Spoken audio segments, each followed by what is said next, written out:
దేవుని పరిశుద్ధనాన్ని బట్టి దేవునికి వందనాలు. యేసయ్యా మీకు స్తోత్రములు తండ్రి, స్తోత్రములు తండ్రి. నాయన ఈ యొక్క ఉదయకాలం తండ్రి మీ పాద సన్నిధికి వచ్చిన మీకు మార్పెడుచున్నాం. సర్వశక్తి కలిగిన దేవా మీకు వందనాలు ప్రభా, మీకు వందనాలు ప్రభా.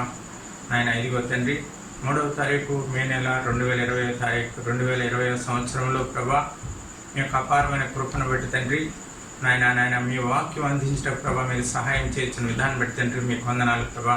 ఎక్లేషియా ప్రేయర్ టవర్ నాయన సంఘ సభ్యులు అన్వరపాడు గ్రామస్తులకు ప్రభా ఆయన శుభ సందేశములు అందించడం ప్రభా మీరు కృపను అనుగ్రహించిన విధానం బట్టి తండ్రి మీకు వందనాలు ప్రభా. మహాకాశంలో మహిమగల సింహాసనం మీద ఆసీనుడైన ప్రభా మీ పరిశుద్ధ పదాలకు తండ్రి కోట్ల కొద్ది స్తోత్రముల తండ్రి నిన్న నేడు నిరంతరము కూడా ఏకరీతిగా ఉన్న ప్రభా మీకు వందనాలు ప్రభా, మీకు వందనాలు తండ్రి. ఆయన ఇదిగో తండ్రి నాయన ఆయన ఈ ఉదయకాలం తండ్రి మీ పాద సన్నిధిలో మొదలుపెట్టే ప్రభా మీరు కృపను అనుగ్రహించారు. మీ చిత్త ప్రకారం మీ యొక్క ప్రణాళిక ప్రకారం ఆయన సంఘంలో తండ్రి బలపరచడం ప్రభా మీరు కృపను అనుగ్రహించి నడిచినాను. ఆది నుండి అంతం వరకు మీ యొక్క అపారమైన ప్రేమను బట్టి తండ్రి నడిపించిన విధానం బట్టి తండ్రి మీకు వందనాలు ప్రభా. మీరు మాత్రమే అధ్యక్షత వహించి నడిపించి మీరు మహింపదమని సమస్తము మీ నా మహిమార్థంగా జరిగించమని మీరు మాత్రమే మహింపదకమని యేసయ్య అతి శ్రేష్టమైన నామమున అడిగి వేడుకొనుచున్నాను మా పరమ తండ్రి. ఆమేన్ ఆమేన్.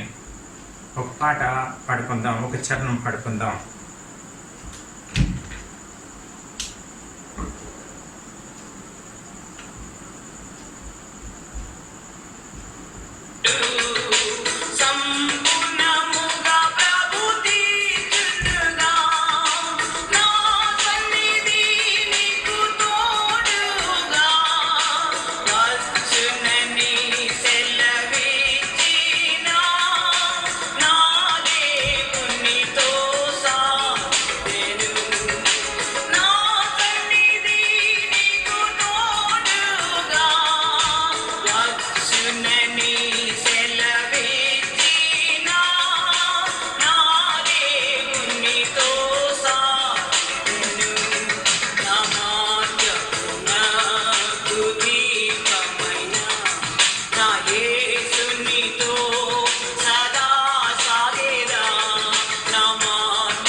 మంచిది, దేవునికి స్తోత్రం.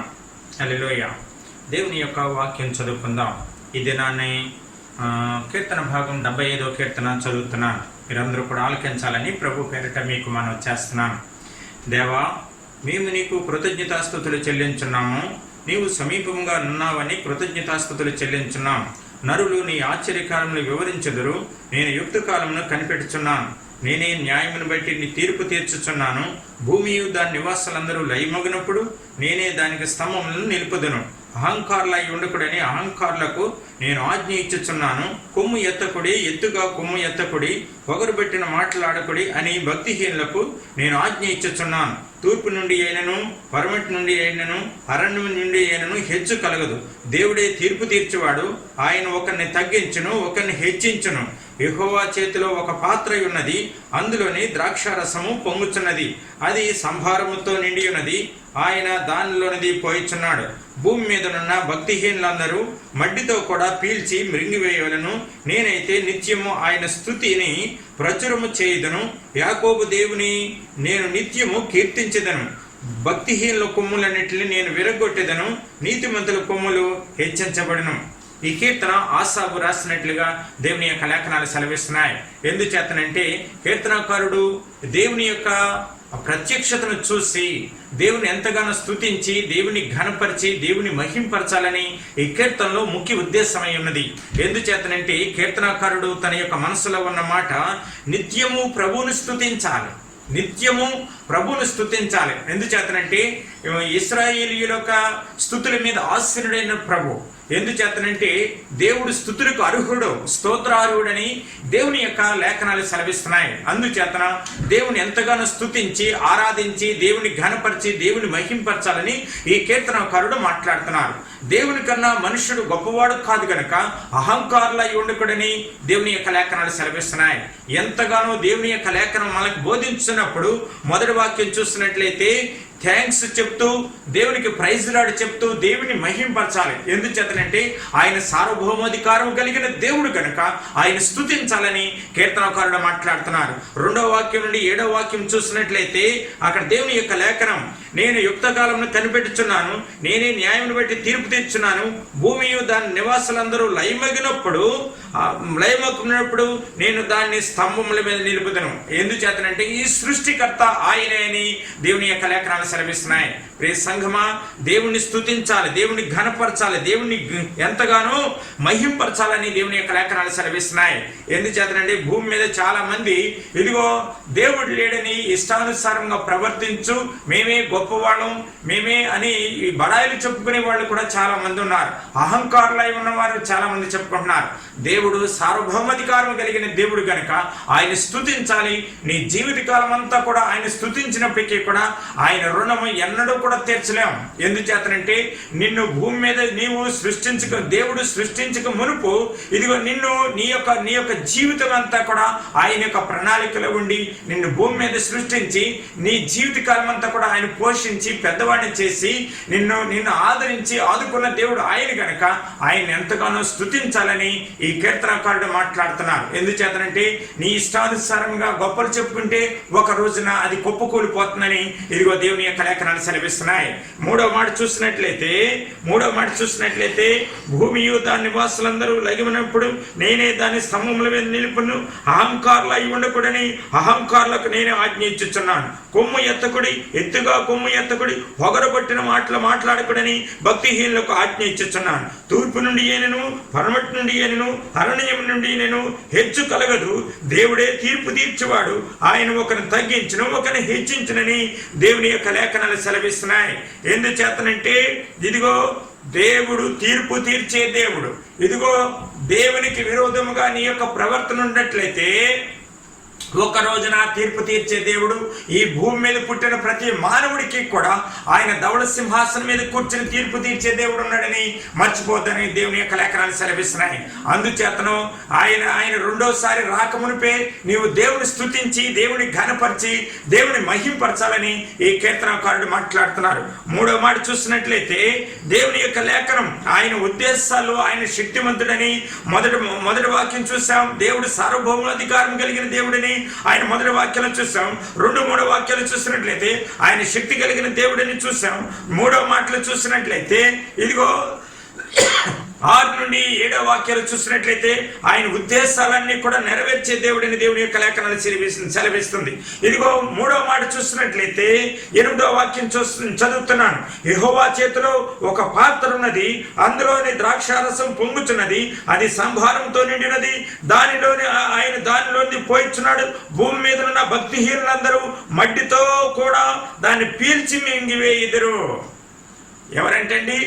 భక్తిహీనులు. ఎందుచేతనంటే ఆయన సంభారం పోయించినప్పుడు ఏంటండి పీల్చి మింగివేస్తున్నారు. ఎందుచేతనంటే భక్తిహీనులు ఒక రోజున ఇదిగో ఈ లోకం విడిచినప్పుడు సంపాదన అంతా కూడా విడిచిపెట్టి వెళ్ళాలి, పేరు ప్రఖ్యాతులు విడిచిపెట్టాలి, ఇదిగో ఇంకా ఎన్నెన్నో సంపదలు నెరవేర్చుకున్నప్పటికీ కూడా ఒక రోజును విడిచిపెట్టవలసి వచ్చినప్పుడు దేవుని యొక్క ఉగ్రత దిగొస్తుందని మర్చిపోద్దని దేవుని యొక్క లేఖనాలు సెలవిస్తుంది. అందుకే హెజ్కియా గ్రంథంలో రాసినట్లుగా ఇదిగో ముత్తేవాడు నేనే అని సెలవిస్తున్నాడు. కనుక అధికారం కలిగిన దేవుడు, సృష్టికర్త, శక్తిలో సంపన్నుడు, తీర్పు తీర్చడంలో న్యాయవంతుడు.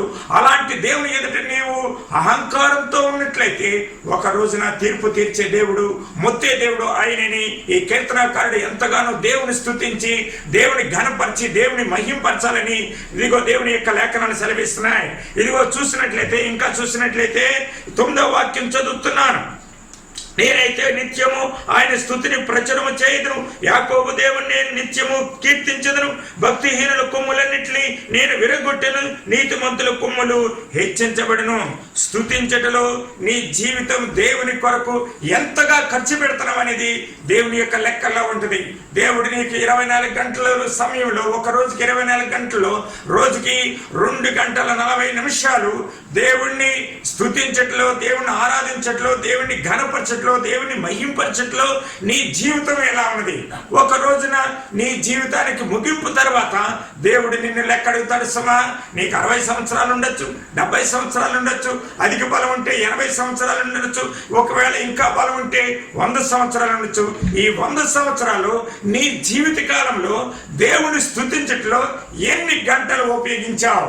దేవుడు లెక్కడుతున్నప్పుడు ఒకవేళ నీవు తేలిపోతావేమో త్రాసులో, ఇప్పుడే నీవు సిద్ధపడమని ఈ కీర్తనకారుడు ఎంతగానో దేవుని ఘనపరిచి దేవుని స్తుతించి, నేనైతే నా జీవిత కాలం అంతా కూడా దేవుని స్తుతించి దేవుని ఆరాధించి ప్రభు యొక్క రాకడ కొరకు నేను ఆయత్తపడుతున్నానని ఎంతగానో దేవుని ఘనపరుస్తున్నట్లుగా దేవుని యొక్క లేఖనాలు సెలవిస్తున్నాయి.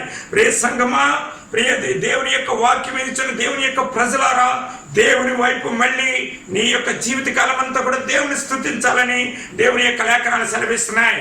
పరలోకం, భూమి, పాతాళం, ఈ యొక్క మూడిట్లో భూమి స్థిరత్వం కాదు, పరలోకం స్థిరం, పాతాళం స్థిరం. ఎందుచేతనంటే నీవు ఎక్కడ ఉండాలంటే స్థిరత్వం లేని భూమి మీద కొద్ది కాలం మాత్రమే ఉంటావు. నీవు భూమి మీద విడిచిపెట్టిన తర్వాత నువ్వు పరలోకంలో ఉండాలంటే నీ జీవిత కాలం అంతా కూడా దేవుని స్తుతించాలి. ఒకవేళ అట్లా చేయకపోతే నీకు నోరు తెరిచి ఖర్చు కూర్చుంది, పాతాళం ఖర్చు కూర్చుంది కనుక నీవు పాతాళంలోకి వెళ్తావేమో. జాగ్రత్త అని దేవుడు ఇదిగో ఈ దినాన్ని హెచ్చరిక చేస్తున్నాడు. 75వ కీర్తనలో నుండి దేవుడు నిన్ను పదే పదే హెచ్చరిక చేసి దేవుని స్తుతించే విషయంలో ఎంతగానో స్తుతించాలని దేవుని యొక్క లేఖనాన్ని సెలవిస్తున్నాయి. 146వ కీర్తన 5వ వాక్యం చూసినట్లయితే, ఎవడు యాకోబు యొక్క దేవుని మీద ఆశ పెట్టుకున్నో వాడు ధన్యుడని దేవుని యొక్క లేఖనాన్ని సెలవిస్తున్నాయి. ఎందుచేతనంటే యాకోబు ముఖాముఖిగా దేవుని స్తుతించి దేవుని ఘనపరిచి దేవుని యొక్క దర్శనం పొందుకుని పరలోక రాజ్యానికి వారసులుగా చేరినట్లుగా దేవుని యొక్క లేఖనాలు సెలవిస్తున్నాయి. ప్రియ సంగమా, దేవుని యొక్క బిడ్డలారా, నీవు దేవుని స్తుతించి దేవుని ఆరాధించి దేవుని రాజ్యానికి వారసులు కావాలని ఈ కీర్తనకారుడు ఆసావు ఎంతగానో రానున్న తరము వారికి హెచ్చరిక చేస్తున్నట్లుగా దేవుని యొక్క లేఖనాలు సెలవిస్తున్నాయి. దేవుడు ఈ మాటలు దీవించి ఆశీర్వదించునుగాక. ఆమేన్, ఆమేన్. మంచిదండి, దేవుని యొక్క లేఖనం చూసాం. ఇప్పుడు ఒక చరణం విని దేవుని యొక్క లేఖనాల్లోకి వెళ్దాం.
రహస్యమా, ఇది నీ త్యాగ సంకేతమా. నన్ను నీవు పిలచిన పిలుపు రహస్యమా, ఇది నీ త్యాగ సంకేతమా. శ్రీమంతుడా యేసయ్యా, నా ఆత్మకు అభిషేకమా, నా అభినయ సంగీతమా.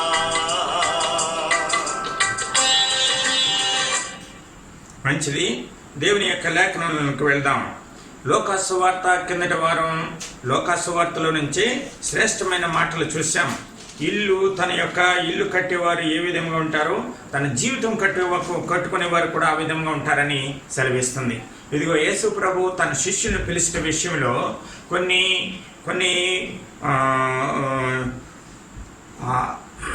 కొన్ని పద్ధతులు అవలంబించి శిష్యుల్ని భూమి మీద ఏర్పాటు చేసుకుని ఆయన యొక్క సంఘానికి బలముగా వాడుకున్నట్లుగా దేవుని యొక్క లేఖనాన్ని సెలవిస్తున్నాయి. ఏ విధంగా అంటే లోకాసు వార్తలో నుంచే చూద్దాం. ఎందుచేతనంటే లోకాసు వార్త 5వ అధ్యాయము 4 నుండి 11 వరకు కూడా నేను చదువుతున్నాను మీ కొరకు. ఆయన బోధించుట చాలించిన తర్వాత, నీవు దోణెను లోతునకు నడిపించి చేపలు పట్టుటకు మీ వల్ల వేడి సీమోనుతో చెప్పగా, సీమోను ఏలినవాడా, రాత్రంతయు మేము ప్రయాసపడితేము గాని మాకేమీ దొరకలేదు, అయినను నీ మాట చొప్పున వల్ల వేతుమని ఆయనతో చెప్పాను. వారు అలాగ చేసి విస్తారమైన చేపలు పట్టి అందుచేత వారి వలలో పిగిలిపోవచ్చుండగా, వారు వేరొక దోణిలో ఉన్న తమ పాలివారు వచ్చి తమకు సహాయం చేయవలని వారికి సంజ్ఞలు చేసిరి. వారు వచ్చి 2 దోణులు మునిగినట్లు నింపిరి. సియోను పేతురు అది చూసి యేసు మోకాళ్ళ ఎదుట సాగిలపడి, ప్రభువా నన్ను విడిచిపోము, నేను పాపాత్ముడని చెప్పాను. ఏలయనగా వారు పట్టిన చేపల రాశికి అతనితో కూడా నున్న వారందరూ విస్మయమందిరి. అలాగూ సీమోనుతో కూడా పాలివారై జెబెదయి కుమారులకు యాకోబు యోహాను విస్మయమందిరి. అందుకు యేసు భయపడకము, ఎప్పటి నుండి నీవు మనుషులను పట్టువాడవై ఉందివని సీమోనుతో చెప్పాను. వారు దోణిలను దరికి చేర్చి సమస్తమును విడిచిపెట్టి ఆయన్ను వెంబడించిరి.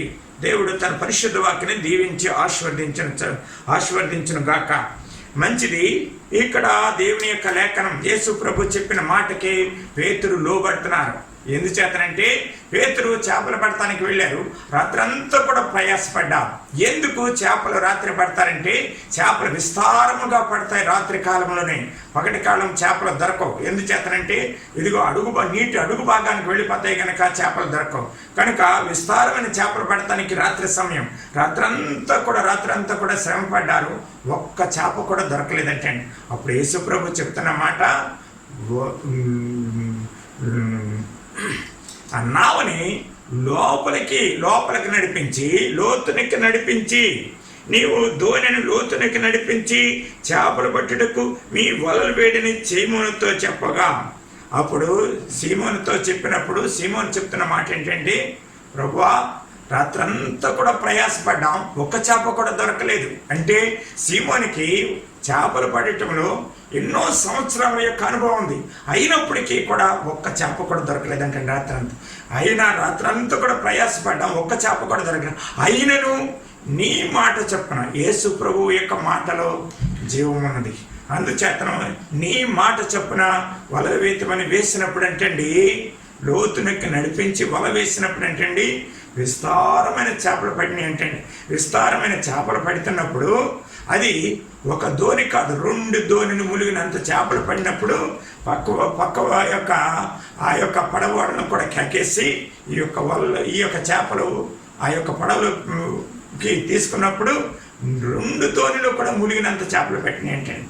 అప్పుడు ప్రభుతో పలుకుతున్న మాట ఏంటండి, ప్రభువా నేను పాపాత్ముని ప్రభువా, నన్ను క్షమించి ప్రభువా, నన్ను విడిచిపెట్టి వెళ్ళిపో ప్రభువా అని ఎందుకు బతుకు మారుతున్నట్టుగా. అంటే విడిచిపెట్టి వెళ్ళిపోమని కాదు, కానీ నీ మాటలో జీవం ఉన్నది. నీ మాటలో చేపలన్నీ కూడా నీ మాటకు లోబడి ఒక చోటకు వచ్చి రాశిగా వచ్చి వలలో పడటానికి నీ మాటలో శక్తి ఉన్నది ప్రభా, నీ మాటలో ప్రభావం ఉన్నది ప్రభా, నీ మాటలో స్వస్థత ఉన్నది ప్రభా, నీ మాటకి ఇదిగో విధేయత చూపించున్నారు ప్రభా అని ఎంతగానో యేసు ప్రభు యొక్క కాళ్ళ మీద పడి నమస్కారం చేసినట్లుగా నేను పాపాత్ముడని పేతురు ఒప్పుకున్నట్లుగా దేవుని యొక్క లేఖనాన్ని సెలవిస్తున్నాయి. దేవునికి స్తోత్రం. హల్లెలూయా, హల్లెలూయా. ఆత్మ సంబంధంగా మనం ఆలోచన చేయాలి. గ్రీకు భాషలో చేపకు పేరు ఇక్యూస్ అనే యొక్క పేరు నామకరణం తెలియబడింది. ఎందుచేతనండి, గ్రీకు భాషలో ఆనాటి కాలంలో యేసుక్రీస్తుకు సూచనగా చేపకు గుర్తుగా ఉంచుకున్నట్లుగా ఆనాటి కాలంలో ఎక్కడైనా క్రైస్తవులు వెళ్ళాలంటే అండర్ గ్రౌండ్లోకి వెళ్ళి గ్రీకు యొక్క కాలంలో యేసుక్రీస్తుని స్తుతించాలంటే ఎంతగానో ఇబ్బందులు పడేవారు. అలాంటి పరిస్థితిలో చేప గుర్తు వేసుకుని ఆ పలానా చోటకని ఇతరులకు తెలియకుండా ఆ చేప గుర్తుకి సాదృశ్యముగా ఇక్యూస్ అనే యొక్క చేప అని గ్రీకు భాషలో దానికి అర్థమని దేవుని యొక్క లేఖనాలు సెలవిస్తున్నాయి. పేతురు అంటండి చాలా చేపలు పట్టేవారంటండి. అలాంటి చేపల్లో చాలా చేపల్లో ఇదిగో పిలాపియా గలిలియా అనే యొక్క చేపకి పేరు పెట్టారంటండి. ఎందుచేతనంటే యేసుప్రభు యొక్క కాలంలో రోమా వారు వచ్చి, మీరు రోమా ప్రభుత్వానికి పన్ను చెల్లించరా, తలపన్ను అన్నప్పుడు చెల్లింతామని చెప్పి పేతురికి చెప్పి, నీవు గేలం పట్టుకెళ్ళి గేలం వెయ్యి, ఒక చేప దొరుకుతుంది, ఆ చేప యొక్క నోట్లో ఒక షెకులు దొరుకుతుంది, అది నీకు నాకు కలిపి పన్ను చెల్లించమని రమ్మని చెప్పారు. ఆ చేప పట్టుకుని తలకాయ పట్టుకున్నప్పుడు అంటే పేతురు యొక్క చేతులు చేప మీద పడినప్పుడు ఏంటండి, ఆ చేతుల యొక్క ఆనవాళ్ళు ఇప్పటికీ కూడా ఎక్కడ సముద్రంలో గలిలయ సముద్రంలో చేపలు దొరికినప్పటికీ కూడా ఆ చేప తలకాయ మీద పేతురు యొక్క వేళ్ళ యొక్క ఆనవాళ్ళు కనపడతా ఉంటాయి అంటండి. కనుక అలాంటి రుచికరమైన చేప పేరు పిలాపియా గలిలియా అంటే పరిశుద్ధ పేతురు అని ఇప్పటికీ కూడా ఆ చేపకి నామకరణం ఉంటుందని గలిలయ సముద్రం యొక్క చేపలు పట్టేవారు ఇప్పటికీ కూడా చెప్పుకుంటాను అంటారంటండి. మంచిది, దేవునికి స్తోత్రం. ఎందుచేతనంటే విస్తారమైన చేపలు పట్టిన తర్వాత పేతురు దగ్గరికి వచ్చినప్పుడు ఏంటండి, తను చెప్తున్న మాట ఏంటంటే, నేను పాపాత్ముని ప్రభువా, నీ మాట చెప్పిన వాలేశాం, విస్తారమైన ఆశీర్వాదం దొరికిందని ఎంతగానో సెలవిస్తున్నాడు పేతురు. దేవునికి స్తోత్రం. హల్లెలూయా, హల్లెలూయా. అంత మాత్రమే కాకుండా దేవుని యొక్క లేఖనం చూసినట్లయితే యోహాను సువార్త 21:3-6 కూడా ఇదే మాటలు రాయబడింది. ఒకసారి మీ కొరకు నేను చదవాలని ఆశపడుతున్నాను. రండి, మీ కొరకు నేను చదువుతున్నాను. మంచిది. 21:3 చదువుతున్నాను. సీమోను పేతురు, నేను చేపలు పట్టబోదునని వారితో అనగా, మేమును నీతో కూడా వచ్చిదామని వారు వెళ్ళి దోణి ఎక్కిరి, కానీ ఆ రాత్రి ఏమీ పట్టలేదు. సూర్యోదయం ఎగుచుండగా యేసు ధరి నిలిచిన, అయితే ఆయన యేసు అని శిష్యులు గుర్తుపట్టలేదు. యేసు, పిల్లలారా, భోజనమునకు మీ యొద్ద ఏమైనా ఉన్నదా అని వారిని అడగగా, లేదని వారు ఆయనతో చెప్పిరి. అప్పుడు ఆయన, దోణి కుడిపక్క వల వేయడి, మీకు దొరికినని చెప్పిన గనుక వారు అలాగు వేయగా చేపలు విస్తారముగా పడినందున వల లాగలేకపోయిరి. దేవునికి స్తోత్రం. హల్లెలూయా, హల్లెలూయా. దేవుని యొక్క మాటకి చేపలు లోబడుతున్నాయి. సృష్టికర్త అయిన దేవాది దేవుడు ఈ యొక్క ఆకాశము, భూమి, పంచభూతాలు అంత మాత్రమే కాకుండా మానవుడిని కూడా సృష్టించిన దేవాది దేవుడు అన్నీ లోబడుతున్నాయి. ఆకాశము దేవుని యొక్క మాటకు లోబడుతుంది, భూమి దేవుని యొక్క మాటకు లోబడుతుంది, సముద్రము దాని యొక్క తరంగాలు కూడా దేవుని యొక్క మాటకు లోబడుతుంది. తాను సృష్టించిన దేవుని యొక్క పోలిక చొప్పున మానవుని సృష్టించిన మానవుడు దేవుని మాటకు లోబడతలేదు. ఎంత విచారకరం. కానీ పేతురు, నీవు చెప్పినట్లుగా నీ మాట చొప్పున వల వేస్తానని పేతురు చెప్పి దేవుని మాటకు లోబడి విధేయత చూపించి వల వేసినప్పుడు ఏంటండి, విస్తారమైన చేపలు పడినప్పుడు ఏంటండి, నేను పాపాత్ముని ప్రభువా అని దేవుని దగ్గర ఒప్పుకున్నట్లుగా దేవుని యొక్క లేఖనం సెలవిస్తుంది. మానవుడు పాపాత్ముడు. ఒకటి జన్మ పాపము, రెండోది కర్మ పాపం. ఇశ్రాయేలు ప్రజలు కూడా దేవుని దగ్గర ఒప్పుకున్నట్లుగా దేవుని యొక్క లేఖనాన్ని సెలవిస్తుంది. పాపి అని ఒప్పుకుంటున్నారు. నిర్గమకాండం 20:19 చూసినట్లయితే, అలాగే నిర్గమకాండం 33:20 చూసినట్లయితే ఇశ్రాయేలు ప్రజలు దేవుని ఎదుట ఒప్పుకుంటున్నారు. అంత మాత్రమే కాకుండా మనోహ అని యొక్క దేవుని యొక్క ప్రవక్త దేవుని దగ్గర ఒప్పుకుంటున్నాడు. న్యాయాధిపతుల గ్రంథం 13వ అధ్యాయం 22వ వాక్యంలో దేవుని దగ్గర తన యొక్క తప్పిదం ఏంటో ఒప్పుకుంటున్నారు. అంత మాత్రమే కాకుండా యోబు కూడా ఒకసారి మాట్లాడినప్పుడు దేవుడు తన యొక్క మాటల్లో అర్థం చేసుకోలేని పరిస్థితిలో నేను గొప్పవాడిని అనుకున్నాడు యోబు. దేవుడు మాట్లాడినప్పుడు అంటే ఒకసారి మాట్లాడితే 2 సార్లు నా చెవిలో గింగురు అంటుందని చెప్పి నేను పాపాత్ముడు ప్రభు అని యోబు గ్రంథం 40వ అధ్యాయం 4వ వాక్యంలో ఒప్పుకుంటున్నాడు. అలాగే యోబు గ్రంథం 42వ అధ్యాయం 5, 6 వాక్యాల్లో కూడా దేవుని దగ్గర ఒప్పుకుంటున్నాడు. పేతురు దేవుని దగ్గర ఒప్పుకున్నట్లుగా ఈ భక్తులందరూ కూడా దేవుని దగ్గర ఒప్పుకుంటున్నారు. అంత మాత్రమే కాకుండా ఏషియా కూడా దేవుని దగ్గర ఒప్పుకుంటున్నారు. దేవుని యొక్క దర్శనం చూసినప్పుడు పరలోకంలో కోట్ల కొద్ది దేవదూతలు 2 రెక్కలతో ఎగురుతూ 2 రెక్కలు కళ్ళు మూసుకుని 2 రెక్కలు కాళ్ళు మూసుకుని దేవుణ్ణి స్తుతించు దేవుడు పరిశుద్ధుడు పరిశుద్ధుడు పరిశుద్ధుడని గాఢ ప్రతిగానములు చేస్తున్నప్పుడు ఈ దర్శనం యేషయా ప్రవక్తని చూసి నేను పాపాత్ముని ప్రభా అని చెప్పినప్పుడు ఏంటండి, నిప్పుల మీద యొక్క కాల్చిన యొక్క ఆ నిప్పుని కారుతో తీసుకొచ్చి యోహాను యేషయా ప్రవక్త పెదవులకు తాకగా ఇప్పుడు నీవు పాపములు పరిహారం పొంది పరిశుద్ధుడు అయ్యాడు కనుక అని చెప్పినప్పుడు ఏంటండి, ఇదిగో ఈ యొక్క పరలోకం యొక్క మహిమతో నిండుకున్న దేవుని యొక్క మహిమను ఎవరు వెళ్ళి భూలోకం చెప్తారని అడిగినప్పుడు నేను వెళ్ళి చెప్తాను ప్రభా అని ప్రవక్త అయిన యేషయా తన యొక్క గ్రంథంలో 6వ అధ్యాయం యేషయా గ్రంథం 6వ అధ్యాయం 5వ వాక్యంలో సెలవిచ్చినట్లుగా నేను పాపాత్ముడిని ఒప్పుకుంటున్నానంటే దేవుడు మహాపరిశుద్ధుడు, మానవుడు పాపాత్ముడు కనుక దేవుడు ఎంతగానో మహాపరిశుద్ధుడు కనుక మన జీవితం సరిచేసుకుని దేవుని మాటకు లోబడి జీవించినప్పుడు దేవుని యొక్క మెండైన ఆశీర్వాదాలు ఉంటాయని దేవుని యొక్క లేఖనాలు సెలవిస్తుంది. ఎందుచేతనంటే యోహాను కూడా మాట్లాడుతున్నారు. పద్మాసు దీవిలో ఒంటరిగా ఉన్నప్పుడు ప్రభువైన యేసుక్రీస్తు వారు మరణాన్ని జయించి ఇదిగో తిరిగి పునరుద్ధానమై తిరిగి లేచిన తర్వాత పరలోకానికి వెళ్ళి మరలా యోహాను పద్మాసు దీవిలో ఒంటరిగా ఉన్నప్పుడు యోహాను దగ్గరికి వచ్చినప్పుడు ప్రభు అయిన దర్శనాన్ని చూసినప్పుడు కళ్ళు తిరిగి ముఖం తిరిగి పడిపోయినప్పుడు సమస్యలు పడిపోయినప్పుడు అప్పుడు చెప్తున్న మాట ఏంటంటే యోహాను లేవు అని చెప్పినప్పుడు చేయి తట్టి లేపినప్పుడు నేను పాపాత్ముని ప్రభు అని చెప్పినప్పుడు దేవుడు నీతో ఇంకా పని ఉన్నది, రాబోయే పరిస్థితి అంతా కూడా ఇదిగో ప్రకటన గ్రంథంలో రాయించడానికి నిన్ను ఇంకా జీవింపచేయడానికి నేను వచ్చానని చెప్పి ప్రకటన గ్రంథం అంతా కూడా అపొస్తలుడైన యోహాను చేత రాయించినట్లుగా దేవుని యొక్క లేఖనాన్ని సెలవిస్తుంది. ఎవరి తప్పిదమో వాళ్ళు ఒప్పుకుంటే దేవుడు నీతిమంతుడు, అంత మాత్రమే కాకుండా ఆశీర్వదించే దేవుడు, సమస్తమును కూడా ఇవ్వగలిగిన దేవుడు ఆయన ఉన్నాడని మర్చిపోద్దని ప్రభు పేరిట మీకు మనం చేస్తున్నాను. రండి ఇంకా కొంచెం ముందుకు లోపలికి వెళ్దాం. చదువుతున్నాను యోహాను లోకాసు సువార్త 5వ అధ్యాయము 8వ వాక్యం చదువుతున్నాను.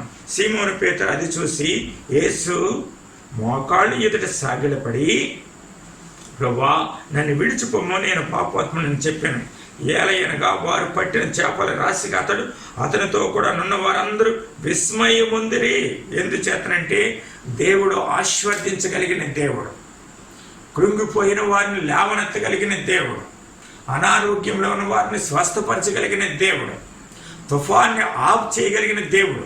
ఆయన మాటలో శక్తి ఉన్నది, ఆయన మాటలో ప్రభావం ఉన్నది, ఆయన మాటలో ఇదిగో సృష్టికర్తని ఇదిగో మనం గుర్తించినప్పుడు ఎంతగానో దేవునికి విధేయత చూపించిన వలసిన వారమై ఉన్నామని దేవుని యొక్క లేఖనాన్ని సెలవిస్తుంది. దేవునికి స్తోత్రం. హల్లెలూయా. ఆత్మ సంబంధముగా మనం ఆలోచన చేయాలి. దేవుని మాటకు లోబడి బిడ్డల జీవితాల్లో దేవుడు ఆశీర్వదించే దేవుడు ఉన్నాడని మర్చిపోవద్దని దేవుని యొక్క లేఖనాన్ని సెలవిస్తుంది. అలాంటి దేవుని యొక్క మాట వెనకుండా సొంత నిర్ణయాలు తీసుకున్న వారి యొక్క జీవితాలు ఒక రోజున కుప్పకూలిపోవాల్సి వస్తుంది. వారి నిర్ణయాలు స్థిరత్వం కావని గుర్తించాలని ఇదిగో లోకాసు సువార్త 5వ అధ్యాయంలో మనకి ఎంతో ఆత్మీయ పాఠాలు లోతుకి నడిపించాలి. మన యొక్క చిన్న ధోనిని లోతుకి నడిపించినప్పుడు మన చిన్న ధోనిలో దేవుణ్ణి మనం నిలబెట్టుకున్నప్పుడు మన హృదయాలకి ఇదిగో దేవునికి చోటిచ్చినప్పుడు మన హృదయంలో చోటిచ్చినప్పుడు దేవుడు మన ఆత్మ చేత నడిపించి ఆయన ఎన్నో సత్యాలు నేర్పించు దేవుని చిత్తానుసారం మనల్ని ఎంతగానో నడిపిస్తారని దేవుని యొక్క లేఖనాన్ని సెలవిస్తున్నాయి. అంత మాత్రమే కాకుండా చదువుతున్నాను 10వ వాక్యం చదువుతున్నాను. అలాగే సీమోను పేతురుతో కూడా పాలివారై జెబెదయి కుమారుడేగో యాకోబు, యోహాను, యేసుమందిరి. అందుకు యేసు, భయపడకము, ఇప్పటి నుండి నీవు మనుషులను పట్టు జాలరవై ఉందని సీమోనుతో చెప్పాను. ఏం జాలరి? ఇప్పుడు దాకా చేపలు పట్టారు, ఇప్పుడు మనుషులను పట్టే జాలరిగా ఉంటావని ఇదిగో సీమోనుతో పేతురుతో యేసు ప్రభు చెప్తున్నమాట. ఇదిగో ఒకసారి ఇదిగో ఎంతగానో దేవుని యొక్క లేఖనం, వారు ధోనిలను దరి చేర్చి సమస్తమును విడిచిపెట్టి ఆయన్ని వెంబడించి, ఆయన మాటలో శక్తి ఉన్నది, ఆయన మాటలో ప్రభావం ఉన్నదని దేవుని యొక్క లేఖనాలు సెలవిస్తుంది. ఎందుచేతనంటే మనుషులను పట్టే జాలరిగా తయారు చేసేది యేసుక్రీస్తే. అందుచేతన పరిశుద్ధాత్మ చేత నింపబడాలని దేవుని యొక్క లేఖనాలు సెలవిస్తున్నాయి. ప్రభువు మాట చొప్పున జరిగించే వానికి కొరత లేకుండా ఆశీర్వాదం వస్తుందంటండి. 2వ మాట చూసినట్లయితే స్వార్థం లేకుండా జీవితం జీవించడానికి దేవుడు కృపను అనుగ్రహిస్తారంటండి. 3వ మాట చూసినట్లయితే విశ్వాసంలో స్థిరత్వం కలిగి ఉంటుంది. ఎన్ని ఆపదలు, ఎన్ని ఇబ్బందులు, ఎన్ని సమస్యలు వచ్చినప్పటికీ కూడా దేవుల్లో స్థిరత్వం కలిగి ఉంటుందండి. 4వ మాట చూసినట్లయితే పరలోకపు తండ్రి ఇదిగో తన యొక్క బిడ్డల్ని దేవుని యందు విశ్వాసం కలిగే వారిని ఘనత పొందేలాగా దేవుడు చేస్తానని దేవుని యొక్క లేఖనాన్ని సెలవిస్తుంది.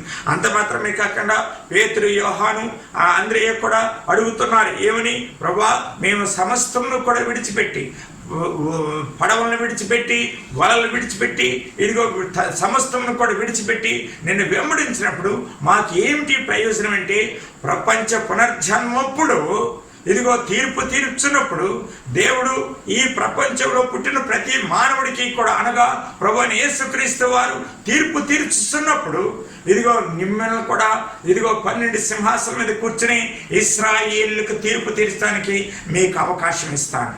ఎంత గొప్ప భాగ్యం అండి, ఎంత గొప్ప భాగ్యం! దేవునితో పాటు ప్రజలకు తీర్పు తీర్చడానికి దేవుడు కృపను అనుగ్రహించే గొప్ప భాగ్యమని ఎవరైతే దేవుని యొక్క మాటకు లోబడుతున్నారో రానున్న కాలంలో వారిని కూడా ప్రయోజకులుగా ఉంచుతారని దేవుని యొక్క లేఖనాన్ని సెలవిస్తుంది. నిత్యత్వంలో ఉండటానికి ప్రభు కృపను అనుగ్రహిస్తున్నారు. దేవుని మాటకు లోబడి దేవుని మాట ప్రకారం జరిగించేవాడు నిత్యత్వంలో ఉండటానికి దేవుడు కృపను అనుగ్రహిస్తున్నారు. అంత మాత్రమే కాకుండా అగ్నిగుండం పాల్పోకుండా పరలోకంలో ఉండటానికి దేవుడు కృపను అనుగ్రహిస్తున్నారు. అంత మాత్రమే కాకుండా ఆత్మలను ప్రభువు కొరకు సంపాదించే వారినిగా చేయటానికి దేవుడు కృపను అనుగ్రహిస్తున్నారు. అంత మాత్రమే కాకుండా అనుదినము ప్రభు యొక్క భారము కలిగి ఉండి దేవుని మహిమను చూస్తూ ప్రభు కొరకు అనేక ఆత్మలను సంపాదించే భారంలో ఉండటానికి ఇదిగో దేవుడు కృపను అనుగ్రహిస్తున్నాడు. ఎంత గొప్ప భాగ్యం! దేవుని మాట వింటే నిత్యత్వములో ఉండటానికి దేవుడు సహాయం చేస్తున్నాడు. దేవుని మాటలో జీవం ఉన్నది, దేవుని మాటలో స్వస్థత ఉన్నది, దేవుని మాటలో అద్భుతం ఉన్నది, దేవుని మాటలో శాశ్వతమైన జీవం ఉన్నదని గుర్తించి ఇదిగో పాకిస్తాన్ దేశంలో 1977 సంవత్సరంలో గుల్షాన్ ఎస్తేర్ తెర చిరిగెను అని యొక్క పుస్తకం చదివితే అందులో ఆమె యొక్క జీవిత చరిత్ర ఉంటుంది. చాలా సంపన్న దేశమని, సంపన్న స్థితిలో ఉన్న ఆ యొక్క కుమార్తెకి చిన్నప్పుడు జ్వరం వచ్చిందంటండి. జ్వరంలో కాలు చేయి పడిపోయింది. ఎవరు కూడా చేసే విధానంగా ఎంతో వైద్యం చేశారు. లండన్ దేశం తీసుకువెళ్ళారు. అయినప్పటికీ కూడా కాలు చేయి రాలేదు. ఇంటిలోనే ఉండి వారి యొక్క దేవుణ్ణి ఆరాధించే పరిస్థితిలో ఉండాలంటండి. వారి దేవుణ్ణి ఆరాధించినప్పుడు దేవుడే స్వస్థపరుస్తారని ఎంతగానో అనుకున్న రోజుల్లో ఇమాన్ అంటే దేవుడు ఒక్కడే, మహమ్మద్ దేవుడని ప్రవక్తని నమ్ముతున్నారంటే మహమ్మదీయులు. అంత మాత్రమే కాకుండా నమాజ్ దినమునకు 5 సార్లు ప్రార్థన చేస్తున్నారంటే. అంత మాత్రమే కాకుండా రంజాన్ మాసంలో ఉపవాసం ఉండి దేవునికి మొరపెడుతున్నారంటండి. జకాత్ ఆస్తిలో కొంత పేదలకు ఇస్తున్నారంటే. అంత మాత్రమే కాకుండా హజ్, మక్కా మదీనా యాత్రలు చేయించున్నారు. ఇన్ని చేశారు. ఇదిగో గుల్షాన్ ఎస్తేర్ తన జీవితంలో ఎంతో పేదలకు సహాయం చేసింది. ఇదిగో మక్కా మసీదుకి వెళ్ళింది. ఎన్ని చేసినప్పటికీ కూడా కాలు చేయి మాత్రం రాలేదు.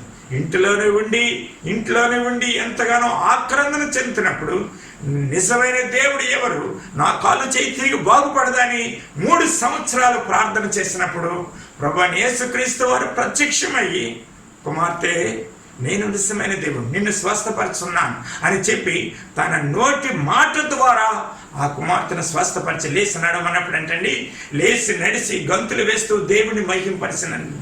ఎంతో వెలుగుతో ఆ గదంతా కూడా వెలుగుతో నిండినప్పుడు దేవుని మహిమను చూసి గంతులు వేసి దేవుని మహింపరిచినట్లుగా దేవుని యొక్క లేఖనాలు అక్షరార్థ జరిగిన చరిత్ర ఇది జరిగిన తర్వాత నిన్ను ఎవరు బాగు చేశారు ఏంటని వారి యొక్క తల్లిదండ్రులు వారి యొక్క అన్నదమ్ములు అడిగినప్పుడు ప్రభువైన యేసుక్రీస్తు అని చెప్తే మనం అలా చెప్పడానికి వీల్లేదని చెప్పి, అలాగైతే నేను చెప్తానన్నప్పుడు నీకు వస్తున్న ఆస్తి ఐశ్వర్యం అంతా కూడా మేమివ్వని చెప్పినప్పుడు మీరు ఇవ్వకపోయినా పర్లేదు, నా ప్రభు నన్ను స్వస్థపరచడని ఇదిగో పాకిస్తానే కాదు ఇండియా దేశం కూడా వచ్చి సాక్ష్యం చెప్పి తన యొక్క సజీవ సాక్ష్యం చెప్పి 1977 సంవత్సరంలో ఆమె తుది శ్వాస వేసి పరలోక రాజ్యంలో ప్రభు చెంతకు చేరుకున్నట్లుగా ఇదిగో గుల్షాన్ ఇస్తేరి తెర చిరిగిననే పుస్తకం చదివినట్లయితే ఆమె యొక్క జీవిత చరిత్ర ఎంతగానో యేసుక్రీస్తు యొక్క మాటలో స్వస్థత ఉన్నదని దేవుని యొక్క లేఖనాలు సెలవిస్తుంది. ఆయన యొక్క మాటలో ఇదిగో గాలి ఇదిగో తుఫాను మాటకి లోబడి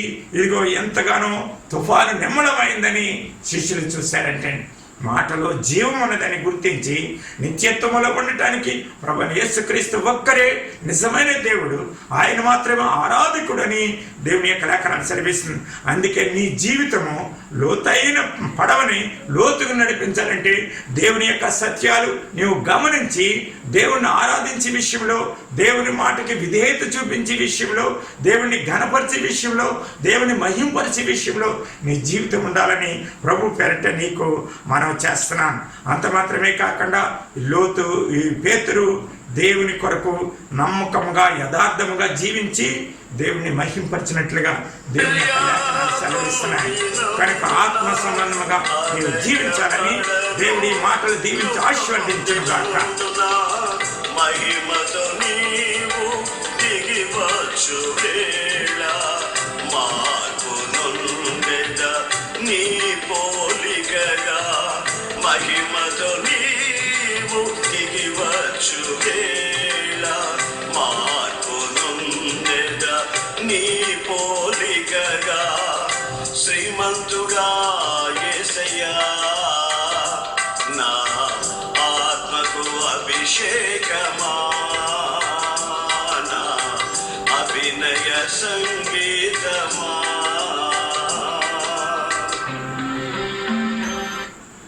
మంచిది, ప్రార్థన చేసుకుందాం. స్తోత్రములు తండ్రి, పరిశుద్ధుడా మహాపరిశుద్ధుడా దయగలిగిన ప్రభువా, మీకు వందనాలైనా, మీకు వందనాలు. ఎంతవరకునైనా మీ యొక్క లేఖన సత్యాలు ధ్యానించుటకు, అన్వయించుటకు, మిమ్మల్ని ఘనపరచుటకు, మిమ్మల్ని స్తుతించుటకు, మిమ్మల్ని ఆరాధించుటకు మా సృష్టికర్తవు నీవే ప్రభా. సార్వభౌమాధికారం కలిగిన దేవుడు నువ్వే ప్రభా. ఆది అంతమునైనా లేనివాడు నీవే తండ్రి. నాయన ఇదిగో తండ్రి, మరణించిన వాడు యుగ యుగాలు జీవించుచున్నవాడు నీవే ప్రభా.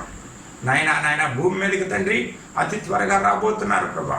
ఎవరి జీతం వాళ్ళు పట్టుకొని రాబోతున్నారు ప్రభా. మీ మాటకి లోబడిన వారి జీవితాలు తండ్రి పరలోక రాజ్యంలో నిత్యత్వంలో ఉండటానికి ప్రభా మీరు కృపను అనుగ్రహించున్నారు. అనేక మంది తండ్రి నాయన మిమ్మల్ని తెలుసుకుని, మిమ్మల్ని ఆరాధించి, మిమ్మల్ని ఘనపరిచే భాగ్యం తండ్రి అనుగ్రహించమని ఈ మాటలు నాయన మీ యొక్క వినికుడిలో దీవించి ఆశీర్వదించునుగాక. ఆమేన్, ఆమేన్.